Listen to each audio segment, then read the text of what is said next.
कि आज के इस वीडियो के अंदर हम बात करेंगे रेजिस्टेंस, इंडक्टर और कैपेसिटर के कॉम्बिनेशंस के बारे में। इसके पहले मैंने सेपरेटली आपको सब कुछ समझा दिया है। अब यहाँ पर कॉम्बिनेशंस की बात करेंगे। सीरीज कॉम्बिनेशन बताऊंगा पहले और parallel. Series combination board exams के लिए इंपॉर्टेंट है और पैरेलल कॉम्बिनेशन कॉम्पिटिशन एग्जाम में भी पूछा जाता है। सीरीज और पैरेलल दोनों ही पूछा जाता है कॉम्पिटिशन में। तो पहले मैं आज की इस वीडियो के अंदर हम बात करेंगे सीरीज कॉम्बिनेशन, जिसमें हम कुछ डिफरेंट टाइप के पैटर्न्स देखेंगे। तो combination of R, L and C, इसमें आपको कौन कौन से कॉम्बिनेशंस बताऊंगा।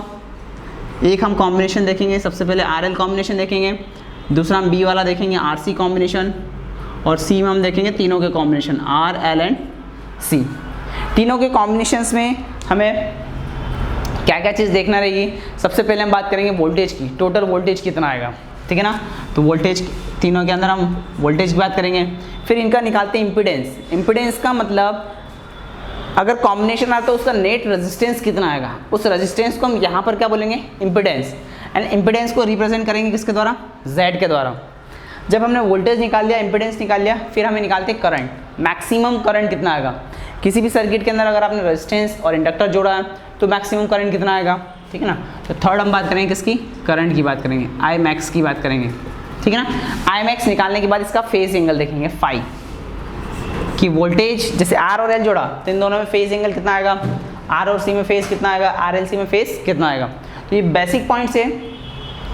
तो सबसे पहले हेडिंग डालिए combination of R L circuit. पहला क्या हो गया, आर एल सर्किट। और कैसा कॉम्बिनेशन है, सीरीज कॉम्बिनेशन, इन सीरीज, ठीक है ना। सीरीज में हम इसको अटैच करेंगे। तो देखिए सर्किट डायग्राम की बात करते हैं पहले इस टाइप से। ये रेजिस्टेंस आ गया और ये आपका क्या गया, इंडक्टर आ गया इस टाइप से, ठीक है। यहाँ पर हमने इसे ऐसी सोर्स से जोड़ रखा है इस पैटर्न में, ठीक है।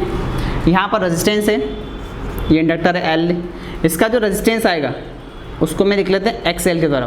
प्रीवियस वीडियो में हमने बात करी थी एक्सएल की, ठीक है। इसके अक्रॉस यहाँ से जो वोल्टेज गया V equal to V naught sine omega T. अब दोनों कैसे अटैच है, सीरीज में। तो सीरीज में हमने एक बात तो क्लियर है, हमारा कॉन्सेप्ट क्या है, सीरीज में जो करंट होता है वो क्या होता है, कांस्टेंट होता है, मतलब करंट एक जैसा ही फ्लो करेगा। तो यहाँ पर जो करंट आएगा वो कितना आएगा, आई करंट आएगा इसमें, ठीक है ना। लेकिन दोनों के across across the resistance and across the axle, दोनों के अक्रॉस जो वोल्टेज आएगा वो क्या आएगा, अलग अलग आएगा। तो यहाँ पर आने वाला जो वोल्टेज होगा क्या, वो वी आर आएगा।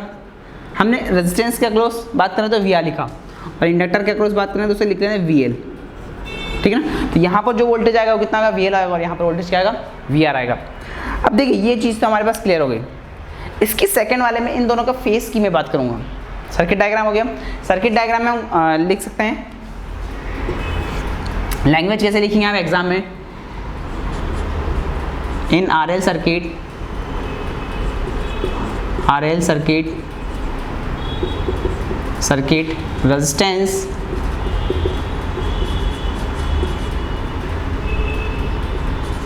एंड इंडक्टर या inductance are connected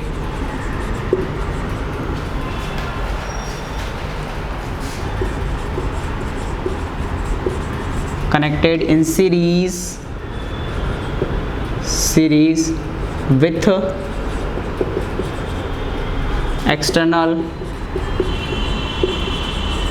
with voltage या फिर AC सोर्स लिख ले, with AC सोर्स, ठीक है, with AC सोर्स। तो ये हमने लिख लिया यहाँ पर। And the current flow in the circuit is I, and the flow of current in this circuit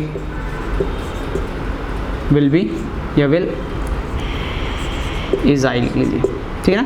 circuit में करंट कितना फ्लो हो रहा है हमारे पास, I करंट हो रहा। अब ये तो पहली चीज़ हमारे सर्किट डायग्राम की बात हो गई, ठीक है। सेकंड चीज़ बात करेंगे फेस में, कि वोल्टेज और वोल्टेज जो होता है इंडक्टर और जो अपना रेजिस्टेंस है इसमें कैसा बनेगा। तो देखिए एक चीज़ बात क्लियर है कि जो वोल्टेज और रेजिस्टेंस जो वोल्टेज और करंट होता है in case of resistance same phase में होता है, मतलब दोनों साथ साथ चलते हैं। तो यहाँ पर जो इन दोनों के बीच में वोल्टेज आएगा तो वी आर रिप्रेजेंट करूँगा, रेजिस्टेंस का जो वोल्टेज आएगा उसको मैं एक्स एक्सिस पर रिप्रेजेंट करूँगा। इंडक्टर का या कैपेसिटर का जो आएगा उसे हम कहाँ रिप्रेजेंट करेंगे, यहाँ पर वाई एक्सिस पर रिप्रेजेंट करेंगे। तो यहाँ पर अगर मैं इंडक्टर की बात करूँ तो उसको मैं लिख लेता हूँ यहाँ पर वी एल, क्या लिख लेता हूँ वी एल, क्योंकि यहाँ पर in that case of V L, जो वी एल का केस है उसमें वोल्टेज क्या होता है, लीड करता है किससे, करंट से, तो वोल्टेज आगे होगा, आगे वाले को मैंने यहाँ पर ऊपर लिखा है। तो आपका जो वी आर है वो इधर आ जाएगा और वी एल आपका इधर हो जाएगा, ठीक है ना। इन दोनों का जो रिजल्टेंट आएगा वो कहीं यहाँ बीच में आएगा, क्योंकि दिस इज अ परपेंडिकुलर और ये आपका क्या हो गया, बेस हो गया, ठीक है ना। एंगल की बात करूँ तो एक्स एक्सिस से हमने लिया ये angle phi, X axis angle क्या कंसिडर करा, फाई, ठीक है ना। तो यहाँ से अगर मैं बात करूँ तो ये जो टोटल वोल्टेज है उसे हमने मान लिया वी। तो अकॉर्डिंग टू दिस सिस्टम कितना हो जाएगा हमारे पास, V square equal to V L का स्क्वायर प्लस वी सी का स्क्वायर। इस वाले थ्योरम से अगर मैं इसे वी एल लिख देता हूँ बाय पाइथागोरस थ्योरम, तो यहाँ से कितना हो जाएगा, वी एल का स्क्वायर प्लस वी आर का स्क्वायर इक्वल टू वी का स्क्वायर, ठीक है ना। तो यहाँ से ये हो गया, टोटल निकाल लीजिए अंडर रूट में, तो कितना हो गया, वी एल का स्क्वायर प्लस वी सी का स्क्वायर। ये वोल्टेज की बात हो गई। अब इसके बाद बात है वी की वैल्यूज रख देते हैं। तो यहाँ पर वी एज इट इज रहने दीजिए आप, वी यहाँ पर V इंटू एल है, तो ये जो V इंटू एल होता है इसे हम क्या लिख सकते हैं, I into X L, current into resistance. भाई इंडक्टर के अंदर फ्लो होने वाला करंट तो आई है और उसका रेजिस्टेंस क्या हो गया एक्स एल, तो I इंटू एक्स एल का स्क्वायर प्लस यहाँ पर VC नहीं आएगा, वी आर आएगा, क्योंकि रेजिस्टेंस की बात करें। रेजिस्टेंस कितना होता है बेटा, I इंटू आर, तो क्या I इंटू आर का स्क्वायर हो गया।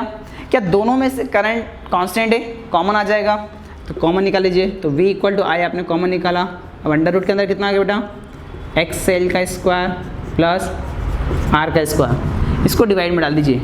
तो V अपॉन में I equal to under root के अंदर क्या हो जाएगा, एक्स एल को हम लिखते हैं omega into L plus R का स्क्वायर। अच्छा V बाय आई, ये जो V है ये V टोटल है जो हमने प्रोवाइड करा था ये, और जो I है वो भी क्या है, टोटल है।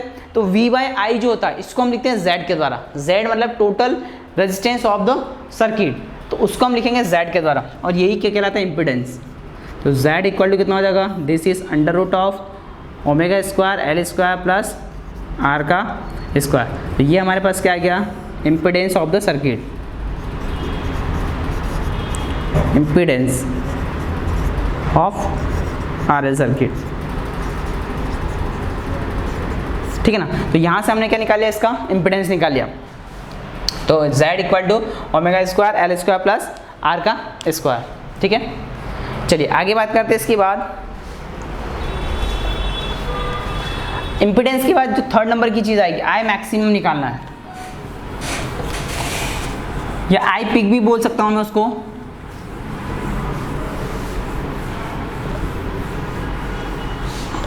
चलिए यहाँ पर अगर मैं आई मैक्स की बात करता हूँ थर्ड केस में,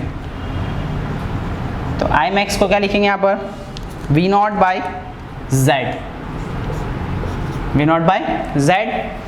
वी को आई मैक्स रहने दीजिए, ये वी नॉट रहने दीजिए, और यहाँ पर कितना आएगा बेटा, Z, Z is the R square omega square plus, sorry ये ओमेगा इंटू एल आएगा, तो ये कितना आ जाएगा, अंडर रूट के अंदर omega square L square plus R square, ठीक है। यहाँ पे फेज की बात करते हैं, फेज एंगल,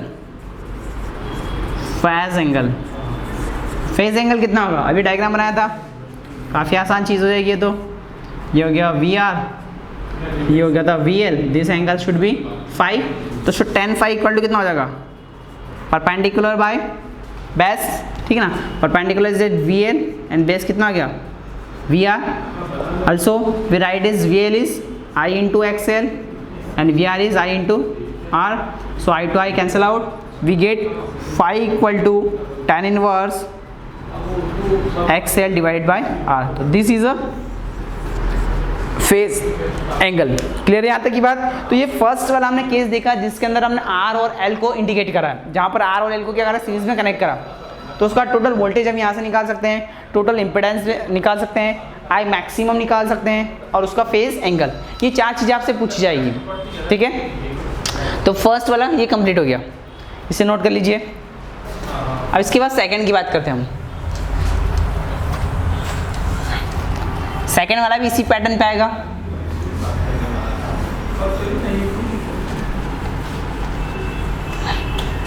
चलिए सेकंड केस बात करते हैं हम आरसी सर्किट की। कौन सा सर्किट? आरसी, मतलब रेजिस्टेंस और कैपेसिटर को हमें कनेक्ट करना, ठीक है ना। तो रेजिस्टेंस और कैपेसिटर में एक चीज़ क्या होती है, रेजिस्टेंस करंट का अपोज करता है और कैपेसिटर करंट को सपोर्ट करता है। मतलब कैपेसिटर क्या करता है, एनर्जी को स्टोर करता है और रेजिस्टेंस क्या करता है, करंट को अपोज करता है, ठीक है ना। तो देखिए यहाँ पर आरसी सर्किट, सेकेंड केस क्या आ जाएगा बेटा, आरसी।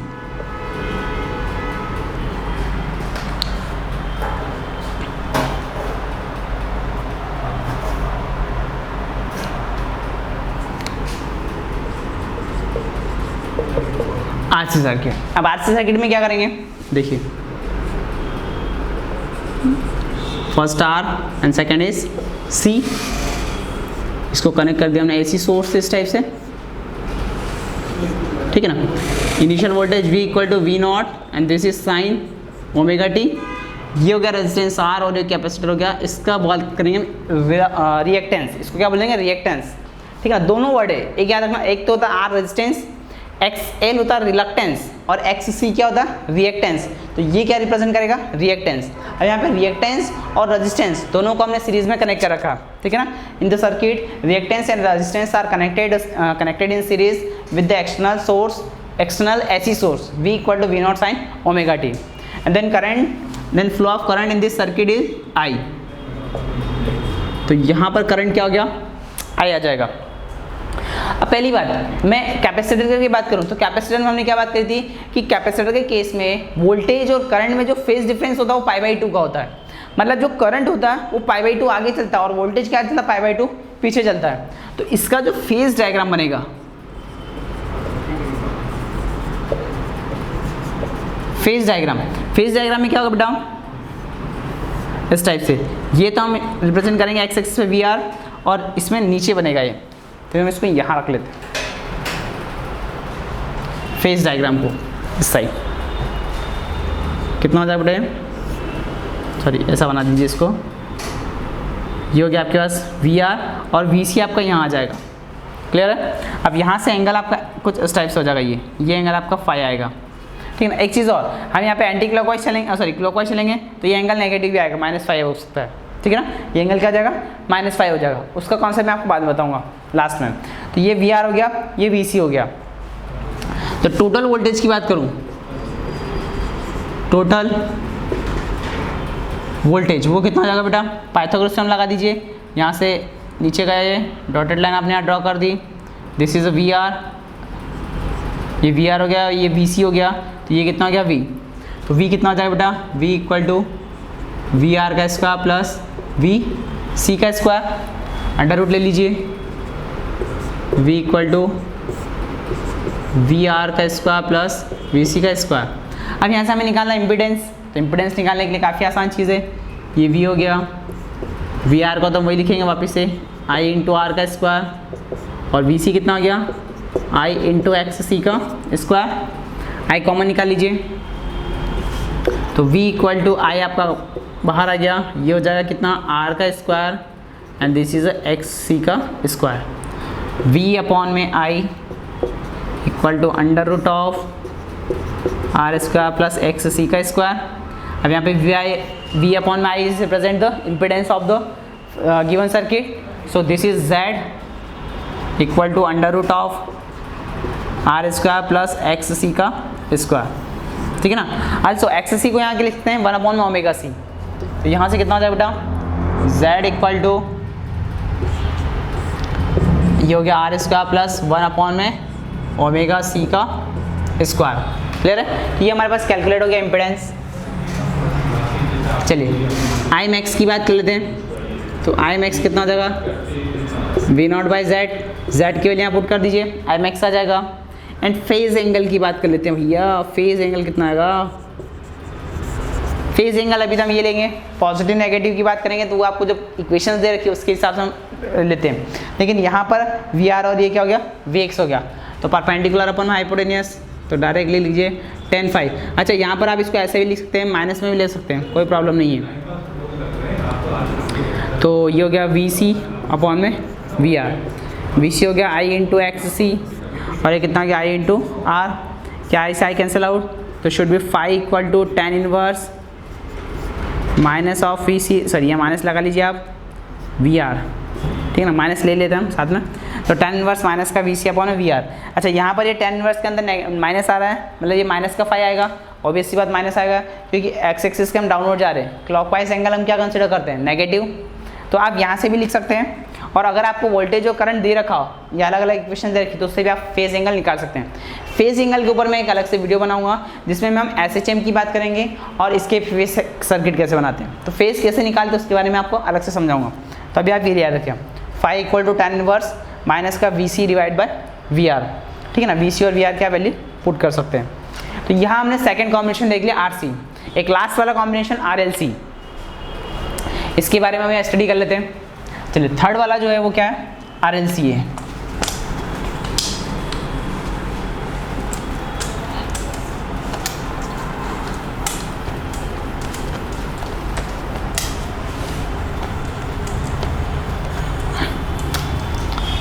थर्ड वाले की बात करते हैं RLC सर्किट। यहाँ पर रेजिस्टेंस, इंडक्टर एंड कैपेसिटर तीनों सीरीज में कनेक्टेड है, ठीक है ना। तो यहाँ पर तीनों का सीरीज कॉम्बिनेशन बात करते हैं। देखिए किस टाइप से होगा, यहाँ पर R, L and C, resistance, फिर हमने ले लिया इंडक्टेंस और ये ले लिया फिर कैपेसिटेंस, इस टाइप से।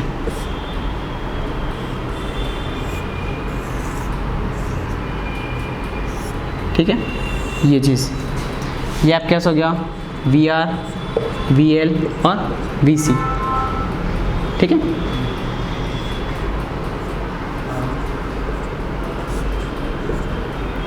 V equal to V0 sine omega t, current flow कर रहा I, ठीक है ना।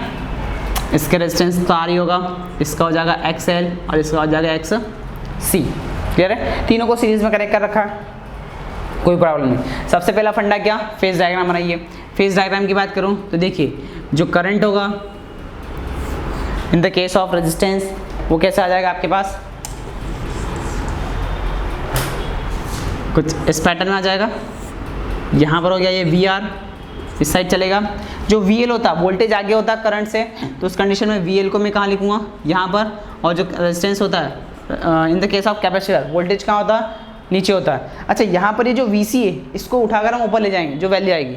तो यहाँ पर मैं इस एक्सिस पे क्या लिख सकता हूँ, ये नेगेटिव चीज़ है ना, वोल्टेज क्या हो रहा है, पीछे चल रहा है करंट से, तो इसको मान लें नेगेटिव, तो नेगेटिव इसको इसको जब ऊपर ले जाऊँगा तो दोनों का डिफरेंस आ जाएगा। तो इसको हम क्या लिख सकते हैं, इसको मैं ऐसे लिखूँगा इस टाइप से, VR, ये कितना आ जाएगा बेटा, VL माइनस VC आ जाएगा, और इन दोनों का जो रिजल्टेंट आएगा वो यहाँ आ जाएगा। This angle should be phi, ठीक है ना। ये हो गया टोटल वोल्टेज V।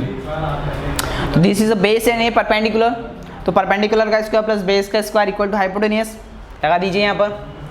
तो कितना हो जाएगा बेटा, यहाँ से ये हो जाएगा V स्क्वायर बराबर VL माइनस VC का स्क्वायर प्लस VR का स्क्वायर। अच्छा कई बार क्या होता है बुक के अंदर आपको VC माइनस VL भी दे रखा, तो यहाँ स्क्वायर टर्म है, पॉजिटिव आएगी, नेगेटिव से कोई यहाँ फर्क नहीं पड़ेगा, ठीक है ना। तो वैसा भी लिखा हो तो सही है। तो VL माइनस VC आ जाएगा, तो यहाँ से कितना जाएगा, V इक्वल टू ये हो गया V square, sorry VL minus VC का होल स्क्वायर प्लस VR का स्क्वायर, सबकी वैल्यू रख दीजिए। तो V equal to VL is the IXL minus IXC plus I into R का स्क्वायर। I कॉमन निकालिए समय से, तो V अपॉन में I इक्वल टू यहाँ कितना जाएगा बेटा, ये तो बचेगा XL माइनस XC का स्क्वायर प्लस R का square. This is a impedance, again हो गया इम्पिडेंस, तो इसको लिख दिया आपने Z, तो Z आ गया हमारे पास। अरे वाह, Z तो हमने निकाल लिया, काफ़ी आसान था। तो तीनों जो पैटर्न है वो एक जैसे ही है बेटा, आपको कोई ज़्यादा दिक्कत नहीं आएगी। XL XC का स्क्वायर प्लस R का स्क्वायर, तो ये हमने क्या निकाल लिया, इम्पिडेंस की बात कर ली, ठीक है ना। फेज एंगल फाई आप यहाँ से डायरेक्ट निकाल सकते हैं, क्या जाएगा tan phi, यहाँ लिख देता हूँ मैं tan phi, this is VL minus V C by R, तो phi equal to tan inverse, so V L minus V C by R. ये हमारे पास क्या आ जाएगा, इसका फेज एंगल आ जाएगा, ठीक है ना। फेज डायग्राम आप ये बनाइएगा, ये फेज एंगल हो गया। और आई मैक्स तो आप निकाल सकते हैं वी नॉट बाई जेड कर से, ठीक है ना। अब यहाँ पर एक कंडीशन आती है रेजोनेंस की कंडीशन। रेजोनेंस की कंडीशन में आपको समझाता हूँ रेजोनेटिंग कंडीशन क्या होती है। देखिए आरएलसी सर्किट में ही कई बार आपसे पूछा जाता है रेजोनेटिंग कंडीशंस। रेजोनेटिंग कंडीशन में क्या होता है कि जो करंट फ्लो कर रहा है, मैं आपको इसका बेसिक एग्जांपल देता हूँ। जैसे एफएम हम चलाते हैं, एफएम की जो रेंज आती है, जो फ्रीक्वेंसी आती है, वो आती है 93.4 रेड एफएम। जैसे इंदौर की मैं बात करूँ तो 93.4 पर एग्जैक्ट जो हमें सुनाई देता है वो क्लियर सुनाई देता। अगर मैं इसकी फ्रीक्वेंसी को चेंज कर 93.3 या 93.5 कर देता हूँ, तो यहाँ पर जो आवाज़ आती है, जो वेव्स बनती है, वो इतनी फ्रिक्वेंटली नहीं बनती। मतलब यहाँ पर ये जो क्लियर आपको वॉइस सुनाई दे रही है, वो इस फ्रीक्वेंसी और इस फ्रीक्वेंसी पर सुनाई नहीं देगी। मतलब जो मैक्सिमम फ्लो होगा ऑफ द करंट वो किस पर होगा, इस वाली फ्रीक्वेंसी पर, ठीक है ना। तो वैसे ही हमारे पास क्या होता है, रेजोनेंस की कंडीशन पर करंट सबसे ज़्यादा फ्लो कब करेगा, सबसे ज़्यादा फ्लो कब करेगा उसकी बात करें। तो देखिए आई मैक्स की अगर मैं बात करूँ तो आई मैक्स क्या था बेटा हमारे पास, this is V naught divided by X L minus X C का स्क्वायर प्लस आर का स्क्वायर। तो एट रेजोनेंस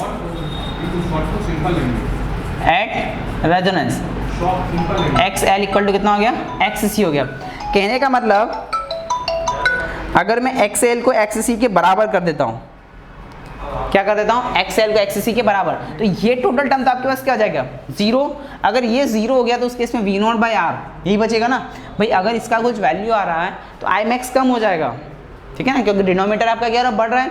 अगर इसको मैं जीरो कर देता हूँ तो उस केस में जो करंट मिलेगा, this is we will get the maximum current.